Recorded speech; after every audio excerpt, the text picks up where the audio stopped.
Breaking news కర్రెగుట్టలో జరుగుతున్న operation కగార్లో జవాను సాగర్ బొరాడే మృతి చెందారు. మావోయిస్టులు అమర్చిన ల్యాండ్ మైన్ పేలడంతో మరణించారు. తీవ్ర గాయాలైన సాగర్ను హెలికాప్టర్లో ఆసుపత్రికి తరలిస్తుండగా మరణించారు. కర్రెగుట్టల్లో భద్రతా బలగాల కూంబింగ్ కొనసాగుతోంది. ఎదురు కాల్పుల్లో ఓ మావోయిస్టు మృతి చెందాడు. మిగతా మావోయిస్టులు పరారైనట్లు అధికారులు తెలిపారు. మృతి చెందిన మావోయిస్టు నుంచి విటమిన్, ప్రోటీన్ ఇంజెక్షన్లు స్వాధీనం చేసుకున్నారు.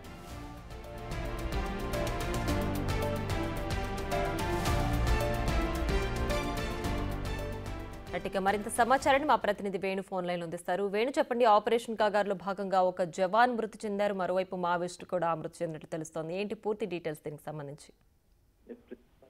2 వారాలకు పైగా అటు కర్రెగుట్టల ప్రాంతంలో జరుగుతున్నటువంటి కూంబింగ్ ఆపరేషన్ కగార్లో భాగంగా జరుగుతుంది. ప్రస్తుతం అయితే కీలక దశకు చేరుకుందని చెప్పుకోవచ్చు. ఈ 2 వారాల లోపల దాదాపుగా 35 కిలోమీటర్ల రేడియస్ లోపల స్వచ్ఛ ఆపరేషన్ కొనసాగించినటువంటి సాయుధ బలగాలు ప్రస్తుతము కర్రెగుట్టల ప్రధాన కొండ కింది భాగం వద్దకు చేరుకున్నారు. అక్కడ భారీ స్థాయి ల్యాండ్ మైన్లు ఒక్కొక్కటి 100 మీటర్లకు పైగా ప్రభావం చూపేటువంటి భారీ ల్యాండ్ మైన్లు ఉన్నట్టుగా గుర్తించారు. నిన్నటి నుండి ఆ ల్యాండ్ మైన్లు ఆ మెటల్ డిటెక్టర్లతో కొన్ని గుర్తించకపోవడంతో ఆ పేలుడు గురై అక్కడ ఒక డిఆర్జీ జవాన్ మృతి చెందారు. 2 రోజుల క్రితమే 3 జవాన్లు ఎస్టీఎఫ్ చెందినటువంటి ఛత్తీస్గఢ్ పోలీసులు 3 తీవ్రంగా గాయపడ్డారు. ఇక నిన్న మరొక జవాన్ గాయపడగా ఈ రోజు ఒక డిఆర్జీ జవాన్ మృతి చెందాడు. ఆయనతో పాటుగా అసిస్టెంట్ కమాండెంట్ 204 కోబ్రా టీంకి చెందినటువంటి అసిస్టెంట్ కమాండెంట్ సాగర్ కూడా తీవ్ర గాయాల పాలై ఆయనను ఆ హెలికాప్టర్ లోపల హుటాహుటిని ఆసుపత్రికి తరలించారు. అంటే భారీ స్థాయి లోపల ప్రొటెక్షన్ కోసము కర్రెగుట్టల కింది భాగం మొత్తం కూడా భారీ స్థాయి ల్యాండ్ మైన్స్ అమర్చాలనేటువంటి అంశం తెలుసుకున్న సాయుధ బలగాలు ప్రస్తుతము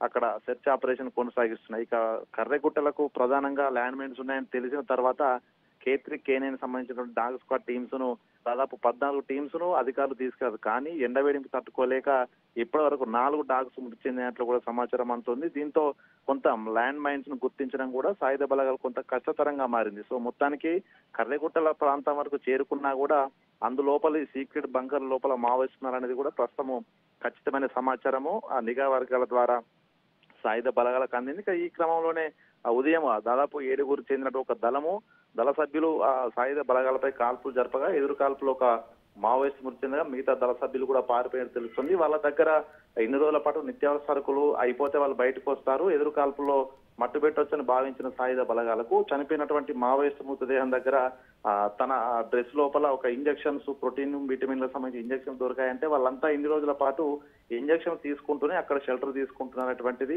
ప్రస్తుతం దాని ద్వారా తెలుసుకున్నారు. సో ప్రస్తుతానికైతే సాయుధ బలగాలు మరిన్ని బలగాలను ఆ కర్రెగుట్ట ప్రధాన క్యాంప్ వద్దకైతే మోహరిస్తూ ప్రస్తుతం గుట్టల మీద మాత్రం ఆర్మీ హెలికాప్టర్లతో బాంబింగ్స్ అయితే కొనసాగిస్తున్నారు. ఇప్పటి వరకు దాదాపుగా మావోయిస్ట్ నిజంగా సేఫ్ జోన్లకు వెళ్లారని అనుమానాలు కలిగినా కానీ ప్రస్తుతం దళ సభ్యులు కనపడము, వాళ్ళ దగ్గర ఇంజక్షన్లు కనిపించడంతో ప్రధాన సెంట్రల్ కమిటీకి సంబంధించిన టీమ్స్ హిడ్మా దళము పక్కగా ఆ గుట్టలోనే ఉందనేటువంటి సమాచారం ఉంది. అయితే దీనికి సంబంధించి ప్రతికూల వాతావరణం వైపు డాగ్ స్క్వాడ్ బృందాలు సరిగా పనిచేయలేకపోవడం, అక్కడ దాదాపు 5 నుంచి 6 రోజుల పాటు మంచినీళ్లు కూడా లేకుండా ప్రతికూల వాతావరణంలో మొత్తంగా సాయుధ బలగాలు కర్రెగుట్టలను చుట్టుముట్టిన నేపథ్యం లోపల కొంత ఒకవేళ మావోయిస్ట్ దళాలు కనుక బయటకు వస్తే హోరాహోరీ భీకర ఒక యుద్ధ వాతావరణం తప్పనే పరిస్థితులు అయితే కనిపిస్తున్నాయి. మొత్తానికి దీనికి సంబంధించి ఇప్పటి వరకు ఛత్తీస్గఢ్ పోలీసులు ఎటువంటి అధికారిక ధృవీకరణ చేయట్లేదు. ఎందుకంటే 2 వర్గాల నుంచి కూడా అక్కడ ప్రాణ నష్టం జరుగుతుందనేది కూడా తెలుస్తుంది. మొత్తానికి ఈ యొక్క దశ కగార్ ఆపరేషన్ కర్రెగుట్ట లోపల చివరి దశకైతే వచ్చింది. మరికొద్ది రోజుల్లోనే